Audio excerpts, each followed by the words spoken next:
अरे सलोनी, तुम सावले ऊपर से यह काली साड़ी, वो अच्छी दिखेगी क्या तुम्हारे ऊपर? पहले ही तुम्हारे रंग को देखकर लोग ताना मारते हैं। अमन सलोनी को बोला। देखो ना अमन, मैं बोलती तो कहती सांस बोलती रहती है। हमेशा ऐसा लगता है जैसे कोए को काला टीका लगाया हो। पति और सास का बोलना सुनकर सलोनी जरा उदास हो गई। सलोनी नाक नक्शे में अच्छी थी, पर पति और सास कलर को लेकर सलोनी को हमेशा ताना मारते थे। क्या करेगा वह भी? वह गोरा और सलोनी सावले, लोगों का क्या। वो तो नाम रखने में पीएचडी होते हैं। ब्लैक एंड व्हाइट जोड़ी बोलते थे दोनों को। अमन का मन वैसे साफ था। सलोनी को अगर कोई कलर को लेकर बोलता तो उसे जरा भी अच्छा नहीं लगता था। इसीलिए वह भी थोड़ा बहुत बोल देता था ताकि वह जिद ना करे। लेकिन जब वह बोलता था तो उसे इस बात का पछतावा होता था। उसकी माँ घर में हमेशा कड़वाहट रखती थी। आज भी वैसा ही हुआ।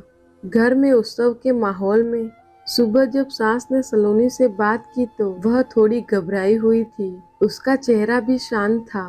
अमन वास्तव में खुद पर शर्मिंदा था। अपराधी की तरह बैठने के बजाय वह अपने काम के लिए बाहर गया। कई सारी महिलाएं काली साड़ी पहनकर सड़कों पर चल रही थी। सभी ही गोरी थी ऐसा नहीं था, लेकिन उन पर वह काली साड़ी अच्छी लग रही थी। अमन काम की जगह पर गया। उसका बचपन का दोस्त सूरज और उसका पूरा परिवार साथ में था। जान पहचान हुई। तभी पीठ के पीछे से सूरज की पत्नी आई। वह भी काली सावली ही थी। काली साड़ी पहनी थी उसने। पीछे से एक आवाज आई, प्रीति दीदी अच्छी दिख रही हो आप। आपकी साड़ी भी अच्छी है और आप भी। प्रीति के चेहरे पर खुशी आई। उससे ज्यादा सूरज खुश हो गया था। अमन सूरज को देख रहा था। सूरज ने वह देखा और जाना। वो अमन के सवालों को हल करना चाहता था।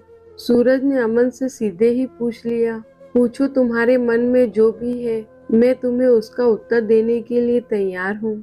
अमन पहले हड़बड़ाया, फिर वह बोलने लगा कि नहीं नहीं, ऐसा कुछ भी नहीं है। सूरज ने अमन से कहा, तुम मुझे नहीं जानते कि मैं लोगों के मन कितने अच्छे से पढ़ सकता हूँ। तुम तो मेरे बचपन के मित्र हो। तुम्हारे मन की बात भला मुझसे कैसे छुपी रह सकती है। अमन आगे बोला, चलो ठीक है, तुम्हारे सवाल भी मैं ही बता देता हूँ। तुम यही सोच रहे हो ना कि मेरी पत्नी जो रंग से काली है और आज उसने काली साड़ी पहन रखी है, फिर भी वह और मैं इतना खुश कैसे? अमन सब कुछ शांति से सुन रहा था और कुछ बोल नहीं पा रहा था। सूरज बोला, काला रंग ऐसा रंग है जिसमें दुनिया का कोई भी रंग मिला दे वह कभी नहीं बदलता, यानी कि किसी और रंग की संगत में वह अपना अस्तित्व कभी नहीं छोड़ता।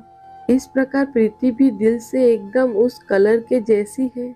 वह अपनी मर्जी से जिए, यह मुझे अच्छा लगता है। मैं उसे खुश देखना चाहता हूँ।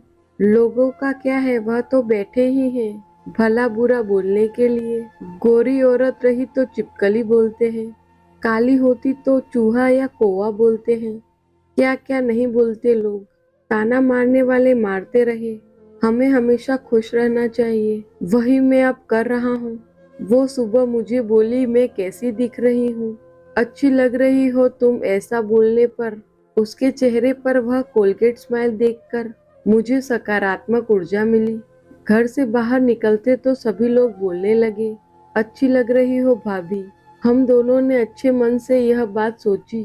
कोई न कोई ताना मारने के लिए बोला, ही होगा ना, उस वजह से जीने की दिशा क्यों बदले।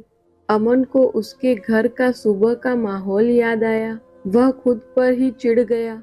उसे लगा वो सचमुच में गलत था। मैं ही सलोनी को दुख देता हूँ, उस वजह से सब लोग उसे बोलते हैं। अब मुझे ही अपनी भूल सुधार कर उससे माफी मांगनी होगी। उसने हंसते हुए सूरज को अलविदा कहा। अपना काम निपटा कर एक साड़ी की दुकान पर गया। सलोनी के लिए उसने काले रंग की साड़ी ली और घर गया। घर जाने के बाद सलोनी शांत बैठी थी। उसने सलोनी को आवाज दी और साड़ी उसके हाथ में दे दी। सलोनी को जरा अलग ही लगा। उसने प्रश्नार्थक नजरों से अमन की ओर देखा। उसने बॉक्स खोलकर देखा तो काले रंग की साड़ी थी। सलोनी, मैं लाया हूँ तुम्हारे लिए यह साड़ी। आज पहन के दिखाओ कैसी दिखती हो तुम। अच्छी नहीं लगी तो बदल देंगे साड़ी को। देखने तो दो कैसी दिखती हो तुम इस रंग में। सलोनी को जरा अच्छा लगा। चलो तैयार हो जाओ जल्दी, हम जरा बाहर जाकर आते हैं। एक क्लाइंट के पास जाना है, उन्होंने बुलाया है जोड़ी में। अमन का बोलना सुनकर सलोनी तैयार होने गई।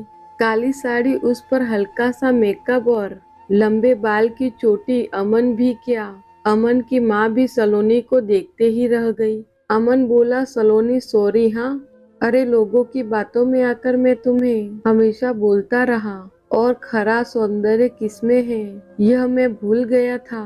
रंग दो ही हैं, यह जानकर फिर जीना छोड़ दे क्या, अपनी खुद की पसंद छोड़ दे क्या। तुम्हें काली साड़ी पहनना बहुत अच्छा लगता था ना, पर मैं हमेशा तुम्हें टोकता रहा।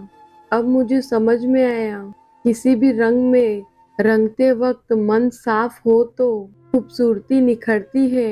तुम चाहती हो वैसे ही जियो, मैं कभी भी तुम्हें नहीं बोलूंगा। और हाँ, सचमुच सुंदर दिखती हो तुम।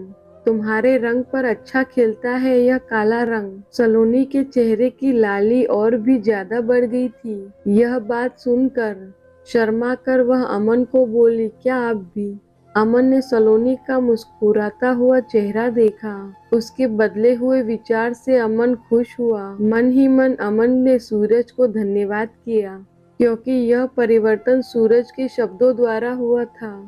खूबसूरत दिखने के लिए खूबसूरत दिखना जरूरी नहीं है, बल्कि खूबसूरत सोच होनी जरूरी है। इंसान का अगर मन सुंदर है तो इससे कोई फर्क नहीं पड़ता कि वह किस रंग का हो।